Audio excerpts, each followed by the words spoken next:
Good morning everybody. I am Sridhar Reddy. Today my topic is magnetic and color properties of transition element. It is a very important for the MCET examination as well as the NEET IIT also. Frequently asked question in the magnetic property as well as the color property. I will give you one shortcut also. I will give you to calculate the magnetic properties. Let us take here. Transition elements magnetic property if you take. Based on the magnetic behavior, all the substances are classified into three types, namely paramagnetic substance, diamagnetic substance and ferromagnetic substances. Now I am taking the first magnetism, which is called the paramagnetic substances. What is the paramagnetic substance? I am taking a substance which is placed in the strong magnetic field. A substance which is placed in the strong magnetic field. If the substance is attracted by the field, when the substance is placed in the strong magnetic field, then the phenomenon is called the paramagnetic substances. So the condition for the paramagnetism will be it must and should have the unpaired electron. Any atom, ion or molecule which will have the unpaired electron, they attracts by the field, and the attraction of this field is called the paramagnetism. So transition elements will have the unpaired electron in the d orbital, that's why they attracts by the field. That's why all the transition element which will have the unpaired d electron, they acts as a paramagnetic substances. For example, I will take scandium plus 1, scandium plus 2, like that. Whatever you take, whatever transition element you take, whether it may be the ionic nature or atomic nature which contains the unpaired d electron, immediately they attracts by the field, then the phenomenon is called the paramagnetic substances. Diamagnetism. Say, any substance is placed in the strong magnetic field, it repels by the field.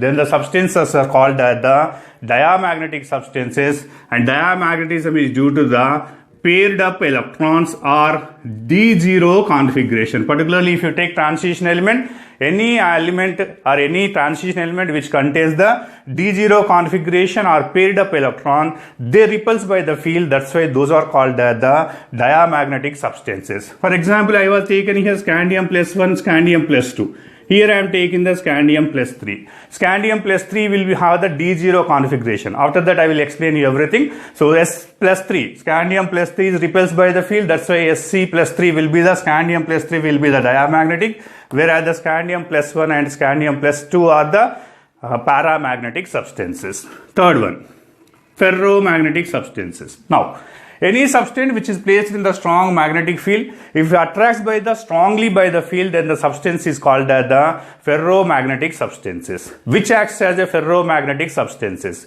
Any substance which will have the more number of unpaired electrons are high, immediately the substance is strongly attracted by the field. That's why those substances are called the ferromagnetic substances you are having. For example, in chemistry, iron, cobalt, nickel, dysprosium, gadolinium. These are the 5 elements you are having which belongs to the ferromagnetic substances. They act as a ferromagnetic substance. That's why based on the magnetic behavior, all the substances are classified into 3 types. If it attracts by the field, paramagnetism. Paramagnetism is due to the unpaired electron. It repels by the field, it is called the diamagnetism. Diamagnetism is due to the D0 configuration or D10 configuration, particularly transition elements if you take. Ferromagnetic substance, if it strongly attracts by the field, then the substances are called the ferromagnetic substances, particularly iron, cobalt, nickel, dysprosium and gadolinium. These are the 5 elements which acts as a ferromagnetic substances. In your examination, he may ask you, which are the following is a ferromagnetic substances? Among the 5 are the important. Then, how to calculate the strength of the magnetism? How much attracting it is taking place? What is the strength? The strength can be calculated in terms of one phenomena that is called the magnetic moment. Magnetic moment. Magnetic moment is a phenomena which calculates the strength of the magnetism and which is represented with the letter mu. And the units for this one will be the Bohr magneton. Units for the magnetic moment will be the Bohr magneton. Very important, and many times he asked in your examination, 1 bm Bohr magneton is equal to how much? 1 Bohr magneton is equal to EH by 4 pi mc. EH by 4 pi mc.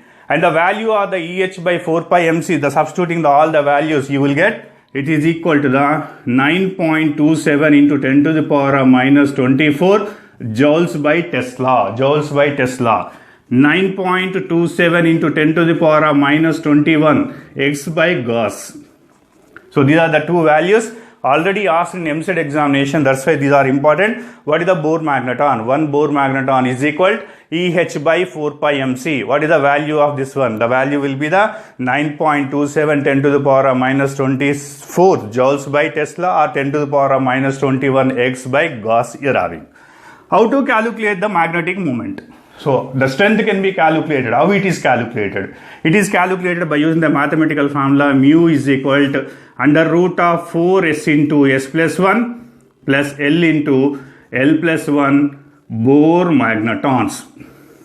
Come on here, mu is equal to mu can be calculated by using the mathematical formula under root of 4s into s plus 1 plus L into L plus 1, where s is called the spin quantum number, total spin quantum number, L is called the angular orbital quantum number, L is the, so in the lighter nucleus, for the lighter nucleus, this L can be neglected. Immediately the equation becomes as mu is equal to under root of 4s into s plus 1, units will be the Bohr magneton. Whenever you know the number of unpaired electron,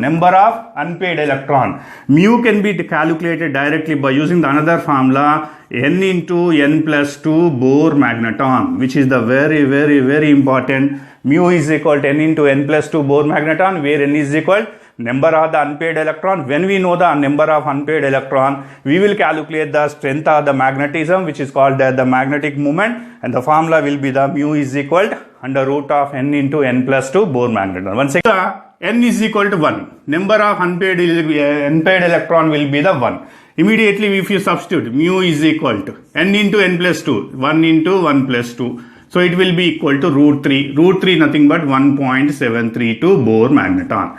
Whenever any atom, any ion which consisting of the one unpaired electron, immediately the strength can be equal to the 1.732. If the 2, 3, 4, 5, what happened? Directly I will give you the equation. Look at here.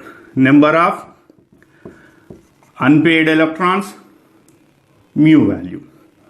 1 already you are familiar, 1.732. 2, you have to substitute here, n into n plus 2. No need to substitute anything, directly remember it is nearly equal to the 2.8. 3, 3.8, 4, 4.8, 5, 5.8. If the 6, immediately it becomes as the 4. D orbital we can accommodate maximum number of unpaired electron will be 5.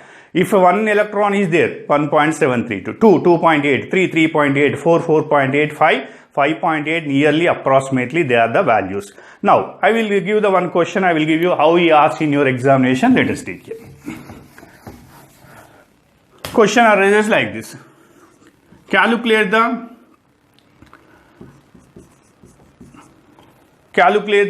magnetic moment of Fe plus 2, like that. A, B, C, D gives you. Or below which will have the same magnetic moment, A, B, C, D gives you, which will have high magnetic quantum number, which will have the low magnetic quantum number. All can be calculated by taking direct equation. Let us take it. Iron, so iron nothing but 26. So you have to write the valency electronic configuration. I will give you one trick. I will give you just you off it.